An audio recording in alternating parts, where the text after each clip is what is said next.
9 October 2015चा तो दिवस. Ganga ocean सोसायटीमध्ये राहणारं एक 50च्या पुढचं दाम्पत्य. त्या दिवशी अचानक नवरा हातात आपल्या बायकोचं कुऱ्हाडीनं छाटलेलं मुंडकं घेऊन कात्रजच्या दिशेनं चालत निघाला. पाहणाऱ्यांच्या अंगाचा थरकाप उडावा असं ते दृश्य होतं. या घटनेनं त्यावेळी शहरात प्रचंड खळबळ माजली. सगळीकडं हातात बायकोचं मुंडकं घेऊन निघालेल्या या माणसाचे फोटो व्हायरल झाले. आता 10 वर्षानंतर हा विषय पुन्हा निघण्याचं कारण म्हणजे या प्रकरणातल्या आरोपीला आता शिक्षा सुनावण्यात आली आहे.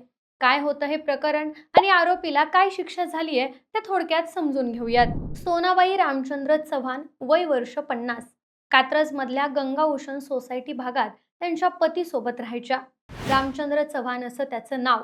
दोघंही मूळचे कर्नाटकच्या गुलबर्ग्याचे. रामचंद्र या भागात वॉचमॅनचं काम करायचा. हे दोघंही एका मोकळ्या जागेवर पत्र्याच्या खोलीत राहत होते. पण रामचंद्रला आपल्या बायकोच्या चारित्र्यावर संशय होता. त्याला त्याची पत्नी सोनाबाई यांचे त्यांच्या जावयासोबत अनैतिक संबंध असल्याचा संशय होता.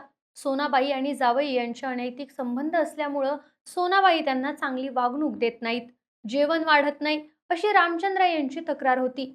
याच संशयातून रामचंद्र यानं सोनाबाई यांचा कुऱ्हाडीनं वार करून त्यांची हत्या केली.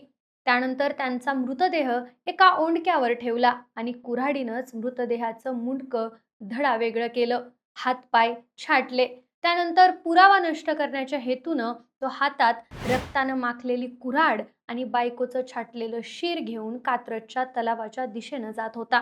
पण त्याच वेळी गस्त घालणाऱ्या पोलीस कर्मचाऱ्यांनी या आरोपीला पाहिलं आणि त्याला भारती विद्यापीठ पोलीस ठाण्यात नेलं.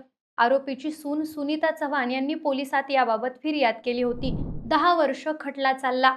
या दरम्यान प्रेमकुमार अग्रवाल यांनी सरकारी वकील म्हणून बाजू मांडली. या प्रकरणात जवळपास 24 साक्षीदारांची साक्ष नोंदवण्यात आली. यात प्रत्यक्षदर्शी असलेली आरोपीची सून, एक शाळकरी मुलगी, खिडकीतून हा प्रसंग पाहिला ते शेजारी यांची साक्ष महत्त्वाची ठरली. ही घटना घडली त्यावेळी शेजारच्या बिल्डिंगमध्ये राहणाऱ्या एका कुटुंबातल्या लोकांनी ही घटना पाहिली होती. आरोपी ते शीर घेऊन जात असताना त्याचा व्हिडिओ देखील त्यातल्या एकानं काढला होता. पुढे साक्षीदार झालेला हा व्यक्ती नोकरीनिमित्त जपानला गेला. तरीही या प्रकरणात जपानवरून येऊन त्यांनी साक्ष दिली. एक लहान मुलगी त्या दिवशी शाळेत जाण्यासाठी थांबली होती. तिनं आरोपीला जाताना पाहिलं होतं. कोर्टात या मुलीनं आरोपीची ओळख पटवली.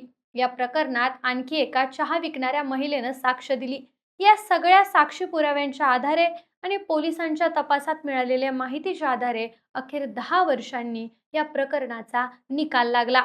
अतिरिक्त सत्र न्यायालयानं आरोपीला जन्मठेपेची शिक्षा आणि 7,000 रुपयांचा दंड अशी शिक्षा सुनावली आहे. या प्रकरणाबद्दलच्या तुमच्या प्रतिक्रिया आम्हाला कमेंटमध्ये नक्की सांगा आणि सोबतच आपल्या डिकोड मराठीच्या YouTube चॅनलला सबस्क्राईब करायला विसरू नका. धन्यवाद.